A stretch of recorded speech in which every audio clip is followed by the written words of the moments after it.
the verdict in the 28-year-old case involving the demolition of Babri Masjid, which stood at the Ram Janmabhoomi site in Ayodhya, and that will be pronounced today by the special court in Lucknow.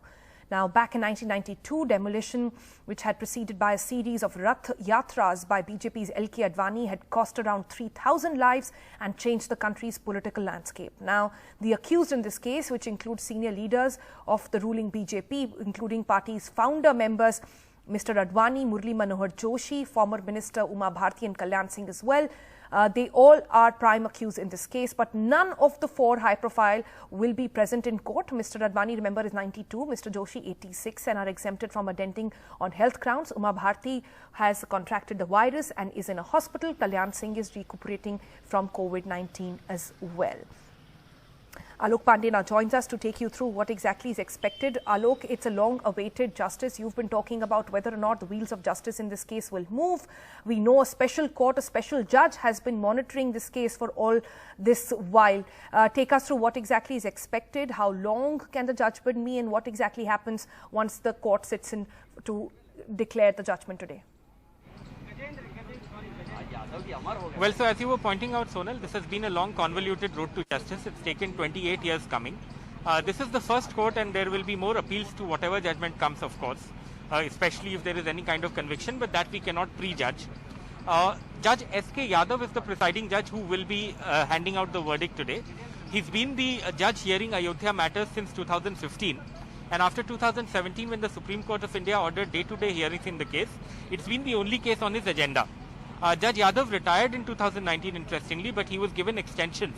He's now also Lucknow's district and sessions judge, but he's exclusively hearing the Babri demolition trial, and today he's set to give a judgment. I don't know how much he will write in the judgment, but suffice to say it will not be a short judgment. That's something that we can be very sure about.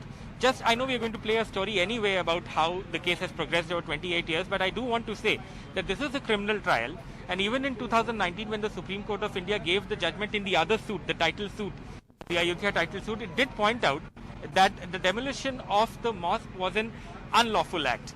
And then if you remember in 2017, when the judges had actually ordered day-to-day trial in this case, they had also pointed out that the wheels of justice do need to turn and that there needs to be a conclusion to this argument or to this criminal case in this entire episode. So that conclusion, will it come today? I think that needs to be seen. Like you were pointing out, L.K. Advani, M.M. Joshi, Kalyan Singh, Uma Bharti, all of them BJP stalwarts, Mr. Advani and Joshi, of course, being the topmost leadership of the BJP at that point of time. They are not going to appear personally.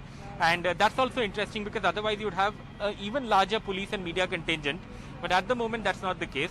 But I think it's also important for us to go through what has happened in these 28 years, how this case has progressed, how it has gone from one court to the other. It's literally a game of ping pong. So I think we need to just look at this story to try and get an understanding of what it has taken for a criminal case like this to come to some kind of conclusion today in Lucknow.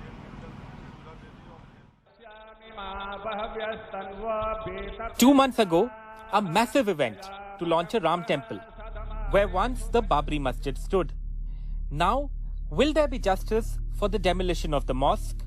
Specifically, a CBI court in Lucknow will rule whether these BJP stalwarts and 28 other accused instigated lakhs of Hindu activists or Kar Sevaks under a criminal conspiracy to bring down the masjid in 1992. But will the main accused make it to court? Sources say L.K. Advani, who is 92, and M.M. Joshi, who is 86, will not be present in court but will seek an exemption through their lawyers. 86-year-old Kalyan Singh, former UP Chief Minister and among the accused, is recovering from COVID. And so is another high-profile accused, Mahant Nritya Gopal Das, Ram Temple Trust Chief, seen here on the 5th of August, sharing stage with Prime Minister Modi during the Ram Temple Bhumi Pujan. Former Union Minister Uma Bharti, who is admitted to a hospital in Uttarakhand after a COVID-positive diagnosis, wrote this letter to BJP Chief JP Nadda, saying she will not seek bail from court even if convicted in the case. Her stand similar to this interview to NDTV in July.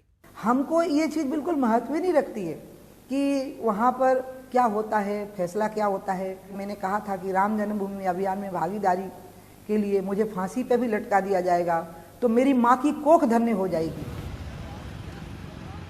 Among the accused who will be physically present in court, current Faizabad MP and BJP leader Lallu Singh, and former BJP MP and religious leader Ram Vilas Vedanti, who, like the rest, face charges of criminal conspiracy, promoting enmity and provoking a riot. और हम ये मानते हैं कि court जो फैसला करेगी वह उचित ही फैसला करेगी, क्योंकि किसी प्रकार का इस प्रकार का रोल हम लोगों को उसमें नहीं था जिसके कारण हमको अपराध सिद्ध हो। मेरी हमको फांसी होती है या आजीवन कारावास होता है तो मैं उसको सहने के लिए तैयार हूँ, और जज साहब जो निर्णय देंगे मैं उसका सम्मान करता हूँ। But the delay has been long in the Babri demolition case, with many twists and turns. The CBI first filing, then dropping conspiracy charges against top BJP leaders. This is Lucknow's old High Court complex, and this is where Judge S.K. Yadav, who's been hearing the Ayodhya matters, has his courtroom. In 2017, the Supreme Court of India asked Judge Yadav to conduct day-to-day hearings in the case. He was supposed to deliver a judgment by 2019 itself, but there were delays. Interestingly, the latest set of delays in the case happened due to the COVID pandemic. And now finally, we are set for a judgment in a case that has taken 28 years to come to this point. With camera person Rajesh Gupta, this is Alok Pandey, NDTV.